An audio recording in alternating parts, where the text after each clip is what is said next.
വാപ്പ നീ 30, 40, 50 കൊല്ലമായില്ലേ വാപ്പ, നീ ജീവിതത്തിൽ നിസ്കരിച്ച ഒരു റക്അത്ത് അള്ളാഹു സ്വീകരിച്ചെന്ന് പറയാൻ നിനക്ക് ധൈര്യമുണ്ടോ? ഒരു സുബ്ഹാനല്ലാഹ്, ഒരു ദിക്ർ, ഒരു സ്വലാത്ത്, നിന്റെയൊക്കെ ജീവിതത്തിൽ ചെയ്ത ഏതെങ്കിലും ഒരു നന്മ സ്വീകരിച്ചു എന്ന് പറയാൻ ചങ്കൂറ്റമില്ലാത്ത നിങ്ങളൊക്കെ എന്തിനാ ഇങ്ങനെ? എന്ത് കണ്ടോണ്ട് നമ്മളൊക്കെ ജീവിക്കണം?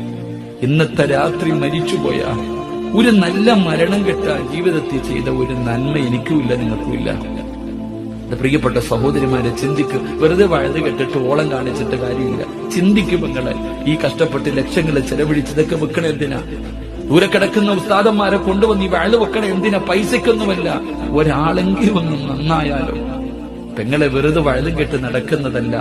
നിനക്ക് രക്ഷപ്പെടാൻ നീ എന്തെങ്കിലും ചെയ്യും. മക്കളെ ഒന്നും, ഇനിയുള്ള കാലത്തുള്ള മക്കളുടെ അവസ്ഥ വളരെ പരിതാപകരമാണ്. അതുകൊണ്ട് ഞാൻ പറയുന്നത്, എന്തെങ്കിലും ഒന്ന് ചെയ്തു വെക്കണോ? മരിക്കുമ്പോ